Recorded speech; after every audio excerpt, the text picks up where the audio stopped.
Merci Madame la Présidente. Mesdames et Messieurs les représentants des personnes confrontées à la maladie psychique, leurs familles, leurs proches, représentants des professionnels de santé, du secteur social, médico-social, des administrations également, j'ai vu quelques collègues. Permettez-moi tout d'abord de vous souhaiter la bienvenue dans cette belle salle Larocque de notre ministère. Permettez-moi de vous remercier pour votre présence et votre participation à ce colloque vers l'Alliance thérapeutique usagers, familles et professionnels.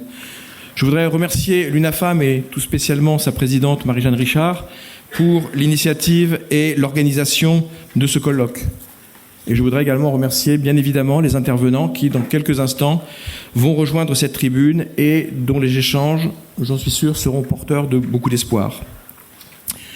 Comme vous l'a annoncé Madame Richard, donc je m'appelle Patrick Risselin, je suis le collaborateur du délégué ministériel à la santé mentale et à la psychiatrie, le professeur Franck Bellivier, et il me revient la lourde mission et l'honneur d'ouvrir de quelques mots ce colloque.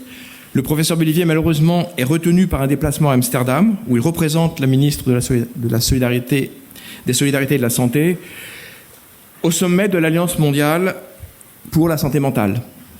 Et il doit en effet officiellement y annoncer que l'année prochaine, ce sommet aura lieu en France, à l'initiative de la France, en octobre prochain.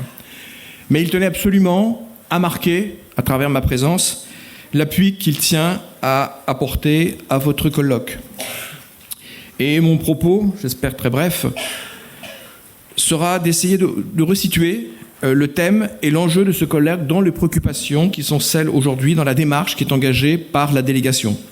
Juste quelques mots sur cette délégation. C'est une structure aujourd'hui très petite, qui est en cours de constitution, qui se veut tout à la fois une structure visible qui incarne l'ambition et la volonté de la ministre et du gouvernement pour promouvoir la santé mentale et la psychiatrie, et en même temps une structure agile qui n'a pas vocation à se surajouter à un millefeuille dont on a tous bien compris qu'il est déjà suffisamment complexe, mais bien plutôt d'essayer de mettre en synergie les différents acteurs nationaux et locaux autour d'un objectif commun, et vous l'avez défini, Madame Richard, on peut l'énoncer très simplement, faire en sorte que nos 2 millions de concitoyens qui souffrent de troubles psychiques sévères et leurs familles vivent mieux dans une société qui soit plus accueillante. Le mandat de la délégation est simple dans son énoncé. Il s'agit de mettre en œuvre la feuille de route santé mentale et psychiatrique que la ministre a proposée le 28 juin 2018 en réponse précisément à cet objectif.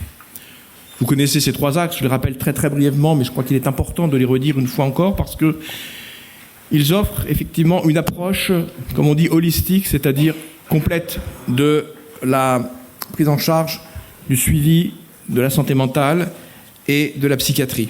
Un premier axe dédié à la promotion du bien-être mental, à la prévention de la souffrance psychique. Un second axe consacré plus particulièrement au parcours de soins qui soit coordonné, fluide et de qualité. Et enfin, un troisième axe qui vise l'insertion sociale et la citoyenneté des personnes handicapées psychiques.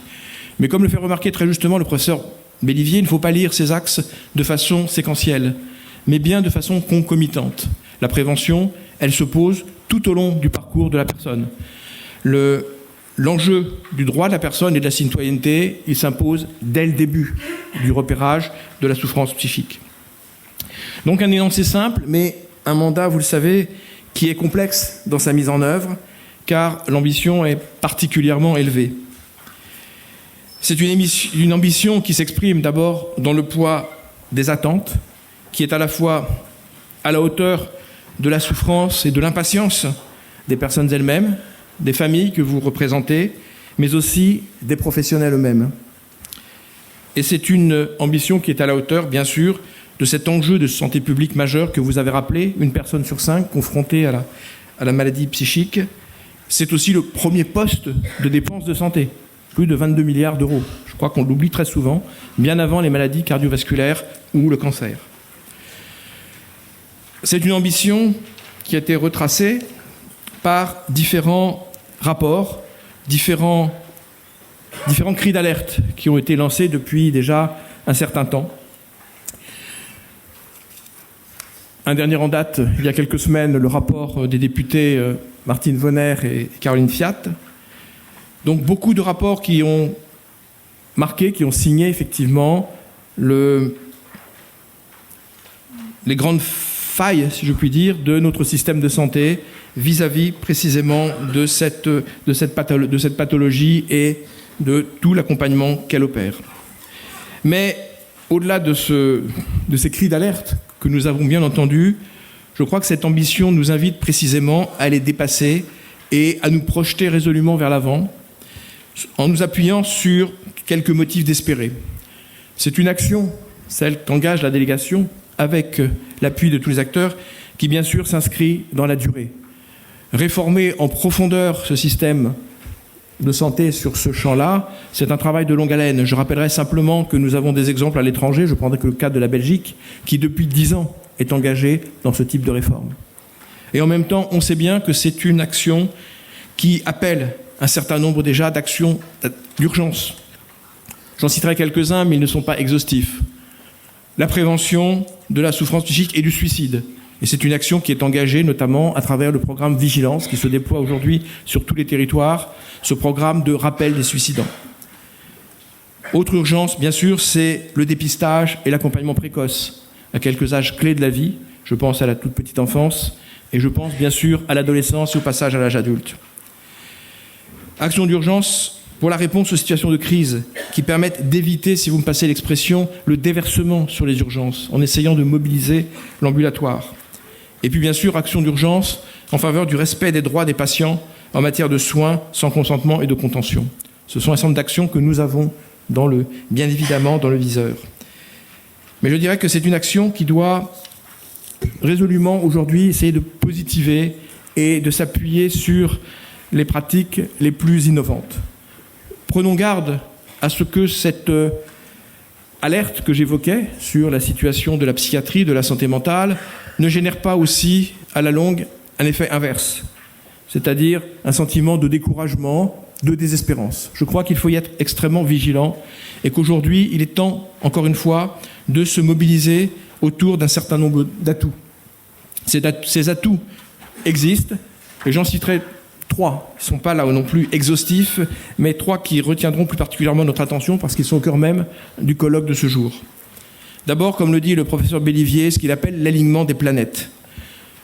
Les cris d'alerte que j'évoquais traduisent tous une prise de conscience, et une prise de conscience qui, je crois, traverse aujourd'hui l'ensemble de notre société. Les professionnels, bien sûr, qui sont les premiers concernés, les familles, bien évidemment, mais les décideurs, les politiques, nos élus, puisque notre Parlement, nos représentants nationaux se sont saisis de ce problème, mais bien évidemment nos décideurs politiques. Et je peux vous dire, deuxième point, que la volonté politique, elle est là. C'est ce que j'exprimais à travers la feuille de route de la ministre, présentée au mois de juin. Et je rappellerai simplement en passant, pour ceux qui s'en souviennent, que lorsque Mme Buzyn a pris ses fonctions, sa première intervention, ce premier déplacement, ce fut pour le congrès de l'UNAFAM.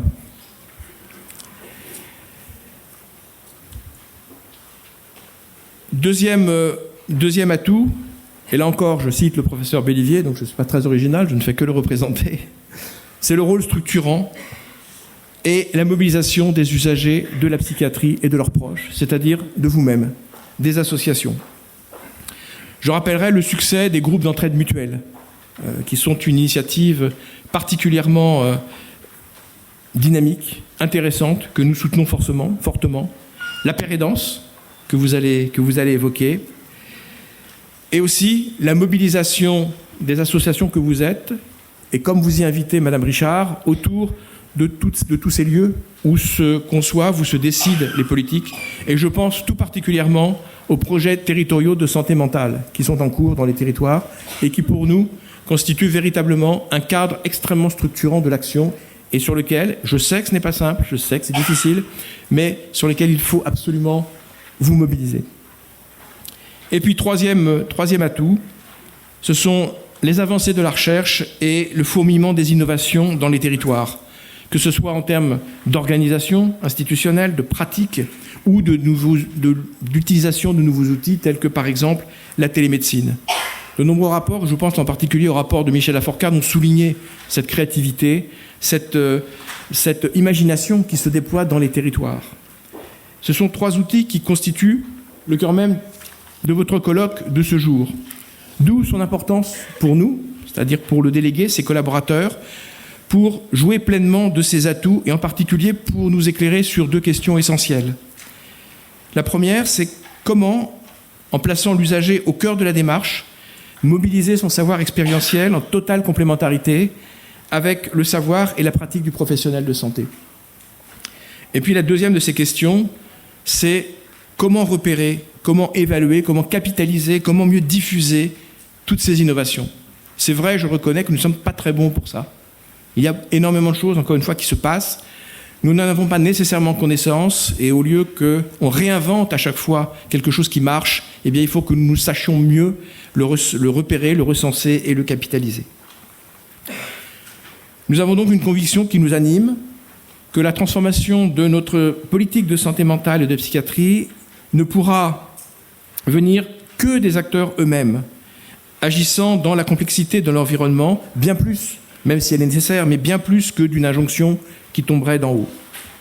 C'est pourquoi, en contrepoint de toutes ces réflexions, de tous ces échanges, eh bien, il est nécessaire que nous puissions constater également, dans les territoires, la réalité de ces avancées. Et c'est ce que nous sommes en train de faire avec le professeur Bellivier à travers ce qu'il appelle le Tour de France des régions, puisque nous nous déplaçons dans toutes les régions de France. À l'échéance d'avril prochain, nous allons visiter toutes les régions, organisant une rencontre avec l'ensemble des acteurs à travers les projets territoriaux de santé mentale qui, pour nous, encore une fois, sont effectivement un cadre structurant.